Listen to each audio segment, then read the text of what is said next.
Take me where the pastoral breeze, where every sound. There was something almost impossible about the moment Angelina Jordan walked onto American television.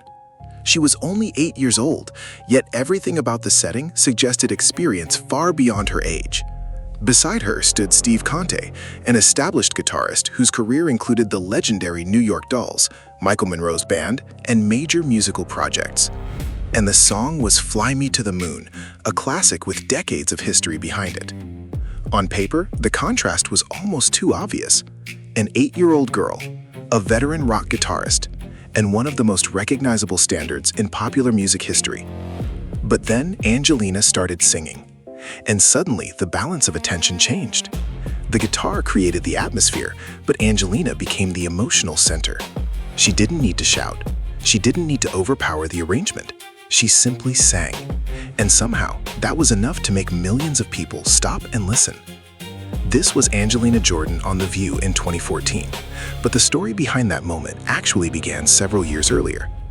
Before American audiences discovered Angelina, she had already become an international sensation.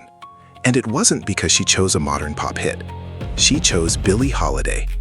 At only 7 years old, Angelina walked onto the stage of Norway's Got Talent and performed Gloomy Sunday. The choice was already unusual. Most children her age would never be expected to connect naturally with a song carrying that kind of emotional and musical history. But Angelina didn't treat it like a novelty. Then she opened her mouth, and the contrast became impossible to ignore. Her appearance said childhood. Her voice said something completely different. It was smoky, controlled, deliberate, and remarkably mature. She wasn't simply trying to sing loudly. She shaped the words. She slowed certain phrases. She allowed the spaces between notes to breathe. And somehow, she gave the song an emotional weight that seemed completely out of proportion to her age. The judges were stunned. One described her as an old soul. Another said the performance gave him goosebumps from the very beginning. And eventually, the audience responded with a standing ovation. But the biggest surprise came afterward. The performance escaped the television show. It spread online.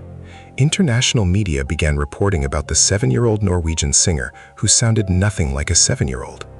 Time was among the outlets that highlighted her performance, while other international publications followed. Suddenly, Angelina wasn't just another contestant. She was becoming an internet phenomenon. But going viral is one thing. Winning a competition is something else. Angelina still had to prove that the first performance wasn't simply a lucky moment. She returned to Norway's Got Talent and continued making choices that seemed unusually ambitious for a child her age. Instead of moving toward easier material, she leaned even further into the classic sound that had made people notice her. In the semifinals, she performed Nancy Sinatra's version of Bang Bang. Then she reached the final. And waiting for her was an even bigger challenge: Summertime. The song had already been interpreted by generations of legendary singers, including Ella Fitzgerald and Louis Armstrong. Angelina was only 8, yet that performance helped her win the entire competition. On May 23, 2014, Angelina received 46% of the audience vote in the final. She defeated 9 other finalists, and she became the youngest winner of the Norwegian talent competition. That victory changed everything. Because now there was a question nobody could ignore. What happens when a child who has already conquered Norwegian television is placed in front of an American audience? The answer arrived only a few months later. The stage was The View, and Angelina was about to perform Fly Me to the Moon. The song itself was carrying enormous history. Bart Howard wrote it in 1954 under the title In Other Words. It eventually became known around the world as Fly Me to the Moon, and Frank Sinatra's version became one of its most famous interpretations.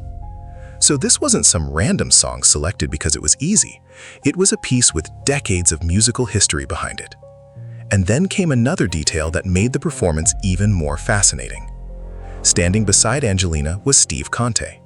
For rock fans, that name carries some serious history. Conte is an American guitarist, singer, and songwriter. His career included becoming the lead guitarist of the New York Dolls during the 2000s. He later joined Michael Monroe's band.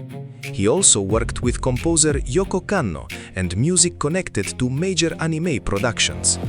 In other words, this wasn't simply some random musician brought in to accompany a child singer.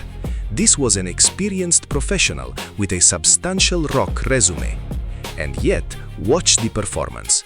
The strange thing isn't that Angelina sounds good. By this point, everyone already knew she could sing. The strange thing is how quickly she becomes the center of the entire performance. Conte's guitar establishes the atmosphere. Angelina takes over the emotional space. There is no desperate attempt to overpower the arrangement, no need for a huge vocal explosion every few seconds. Instead, she sounds relaxed, almost too relaxed for an 8-year-old.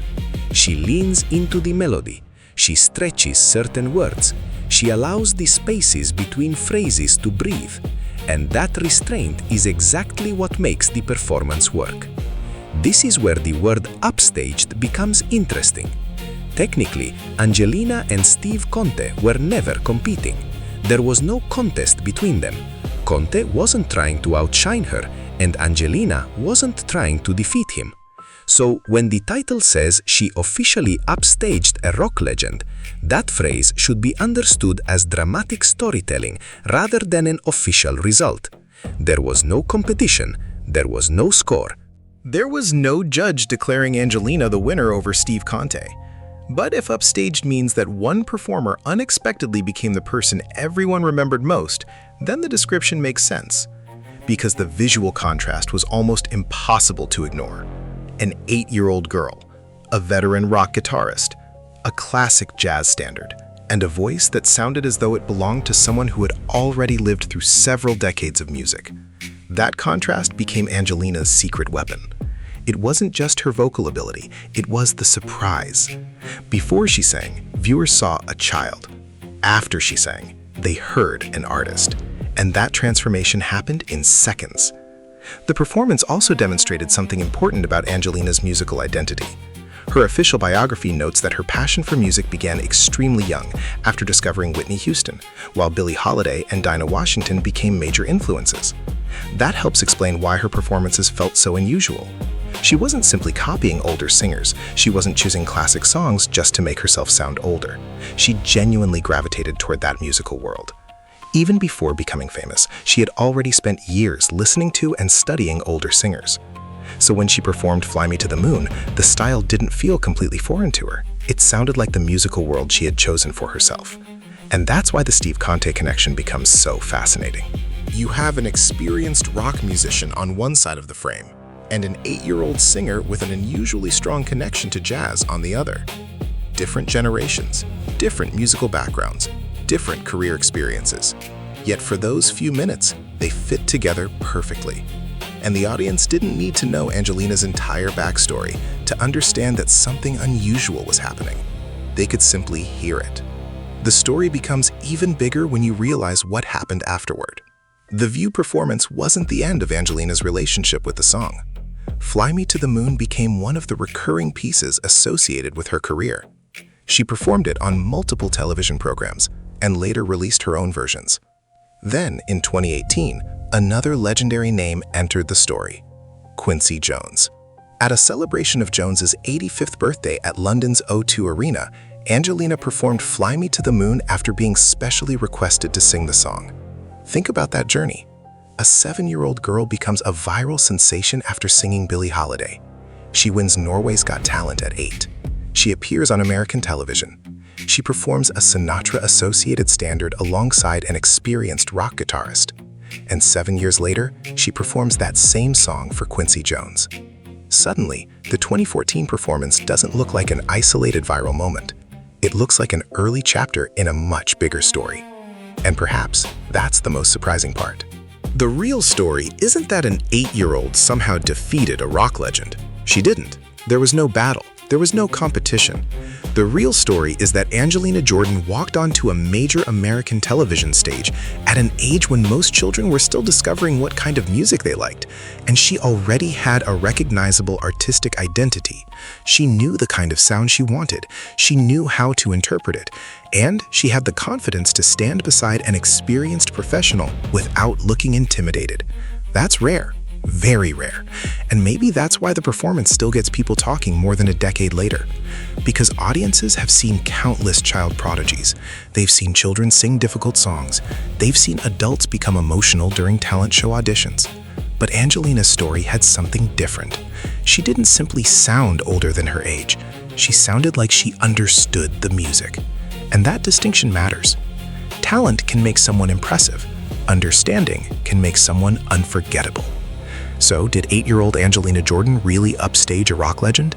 Not in the literal sense. There was no official competition, there was no declared winner, and there is no factual basis for saying that Steve Conti was defeated. But she did something arguably more interesting. She walked onto a stage with a veteran musician beside her, performed a song with more than half a century of history behind it, and made people forget about her age. For those few minutes, she wasn't the cute 8-year-old singer. She wasn't simply a child attempting a difficult jazz standard. She was Angelina Jordan, a young artist with a distinct voice, a distinct taste, and a confidence that seemed far beyond her years. And looking back now, that's what makes the moment so remarkable. The world wasn't watching a child pretending to be a jazz singer. It was watching a young artist beginning to reveal exactly who she was. And perhaps that is the real reason Angelina Jordan appeared to upstage a rock legend. Not because she defeated him, but because she didn't have to. She simply stood beside him, opened her mouth, and let the music speak for itself.